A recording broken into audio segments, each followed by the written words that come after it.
যাচ্ছি speed boat দিয়ে। এটা হচ্ছে আমাদের স্পিড বোট, ব্রাহ্মণবাড়িয়া জেলা বাঞ্ছারামপুর ইউনিয়ন। আজকে আমরা কোথায় যাচ্ছি?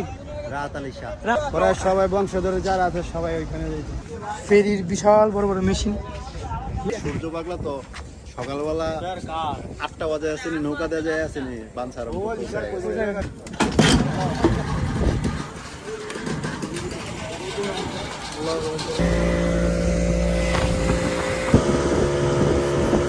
হ্যালো এভরিওয়ান, আসসালামু আলাইকুম। আইসাদ vlog star, welcome another blog.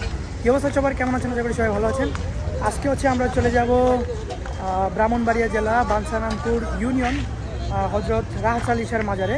এখন হচ্ছে রাত্রে 11টা বাজে, অলমোস্ট 11টা বাজে। তো আমরা হচ্ছে বর্তমানে আছি মদনপুর। এখন থেকে হচ্ছে আমরা ফেরিঘাটে যাব, সম্ভবত নারায়ণগঞ্জ। কোন ফেরিঘাটে যাবো কাকা আমরা এখন? 2,500 ফেরিঘাট। 2,500 ফেরিঘাট। আজকে আমরা কোথায় যাচ্ছি? রাহাত আলী শাহ। আমি, আমার চাচু আর হচ্ছে আমার দাদা। দাদা কোথায় যাচ্ছি আজকে আমরা? যাইতেছি বাঞ্ছারামপুর হযরত রাহাত আলী মাজারে। কত বছর যাবো তুমি যাইছো মাজারে? প্রায় তো অনেক, আমার বয়স এতই। আমার দাদু এবং হচ্ছে আমার দাদুর বড় ভাই আহসানুল্লাহ, আমার দাদা যাইতো একটা সময়, ঠিক না? হ্যাঁ, প্রায় সবাই বংশধর যারা আছে সবাই ওইখানে যাইছে। আমরা এই মুহূর্তে অবস্থান করতেছি 2,500 2,500 ফেরিঘাট। আর দেখেন এই যে ফেরিঘাটের লম্বা সিরিয়াল, এগুলো হচ্ছে গাড়ি সিরিয়াল একদম ওই পর্যন্ত গেছে। এখন মনে হয় সম্ভবত কতক্ষণ দাদা, আধা ঘন্টা 1 ঘন্টা বা 2 ঘন্টা পর মনে হয় ফেরি ছাড়ে না? মূলত হচ্ছে যে পরে পরে ছাড়ে।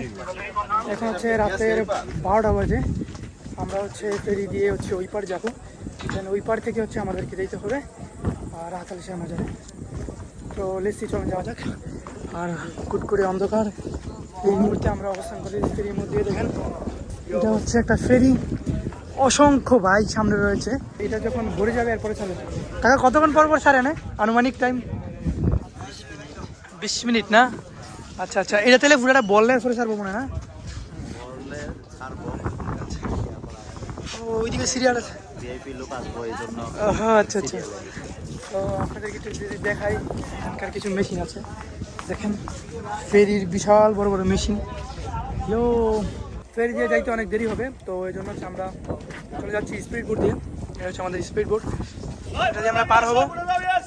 আর এটা হচ্ছে বড় বোট, সম্ভবত এগুলো দিনের চালানো হয়, আর রাতের বেলা হচ্ছে স্পিড বোট দিয়ে পার করা হয়। কেমন লাগে যাচ্ছ? মোটামুটি ভালো হবে, গেলে বোঝা যাবে। হ্যাঁ আচ্ছা আচ্ছা আচ্ছা। রাত্রের 12টা বাজে, ট্রলার চলে না, স্পিড বোট দিয়ে যেতে হবে। আর যে সূর্য পাগলা তো সকালবেলা 8টা বাজে আসেনি, নৌকা দিয়ে যায় আসেনি বাঞ্ছারাম সন্ধ্যাবেলা। আমাদের কুমিল্লা জেলার মেঘনা থেকে রওনা দিছে সকালবেলা 8টা বাজে। আর এনো ওই যে নারায়ণগঞ্জ না, 2,500 ফেরিঘাট, 2,500 ফেরিঘাট আইয়া পড়ছে আপনার 10-12 ঘন্টা। ট্রলারের তেল পাল্টাইতে আছে সম্ভবত, মানে ড্রাম ভিতরে ঠেলা দেন। এটা ভিতরে তেল না, একটা ভিতরে কত করে আটে? হ্যাঁ 30-35টা। আমাদের স্পিড বোট।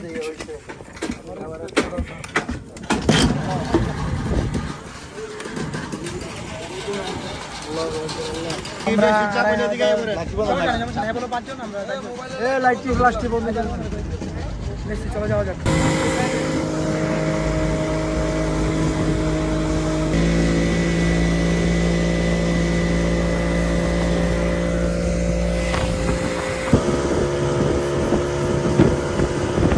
আমরা চলে আসলাম বাঞ্ছারামপুর ফেরিঘাটে, বিষ্ণন্দী সম্ভবত, বিষ্ণন্দী নামও করিকান্দি ফেরিঘাট। লাস্টের দিক দিয়ে আমরা ডরাইছি না লাস্টের দিকে ভয় পাইছি আসলে। রাত্রেবেলা তো অনেক স্পিডে চলছে, স্পিডটা বাড়াইছে না।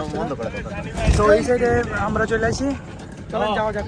ফাইনালি হচ্ছে আমরা নেমেও গেলাম স্পিড বোট থেকে। আর এই সাইডে দেখেন একটা ফেরি রয়েছে, মানে ফেরির জন্য ওয়েট করতেছে। ওই সাইডে ফেরি রয়েছে, ওই সাইড থেকে ফেরিটা ছাড়ে না এখনো, এই যে ওয়েট করতেছে। এখন হচ্ছে অনেকগুলো ফুন্ডার দেখা যাচ্ছে। চাচু তুমি ভিজা থাকবে না? তুঙ্গ সাইড একটু বাড়া ছিল বেশি, তো এই জন্য ভিজা গেছে। ওই একজন হেরা বেশি বইছিল, আর আমরা 4 জন, আর 5 জন বইছিল। তো এই সাইডে দেখেন মোটামুটি অনেকগুলো গাড়ি জমে গেছে। এগুলো হচ্ছে ওই পার যাবে, আর ওই পার থেকে এখনো ছাড়ে নেই। এই জন্য আমরা মানে দেরি করার কারণে আমরা স্পিড করে চলে এসেছি। তো চলেন যাওয়া যাক, এখান থেকে সম্ভবত আরও 1-1.5 ঘন্টা সময় লাগবে সিএনজি দিয়ে যাইতে। চলেন আমরা যারা একসাথে আসছি ফেরি দিয়ে, এখানকার সবগুলো মানুষই নাকি দরবারে যাবে। ফাইনালি আমরা চলে আসলাম নাহাত আলী শাহ মাজারের কাছাকাছি। এই রাস্তার মধ্যে জ্যাম লেগে গেছে, এখানে নেমে গেছি। তো আমাদের আসার ব্লগটা এখানেই শেষ করে দেবো। এরপরে হচ্ছে ব্লগ আরেকটা আসবে, ওটা হচ্ছে মাজার নিয়ে শুরু।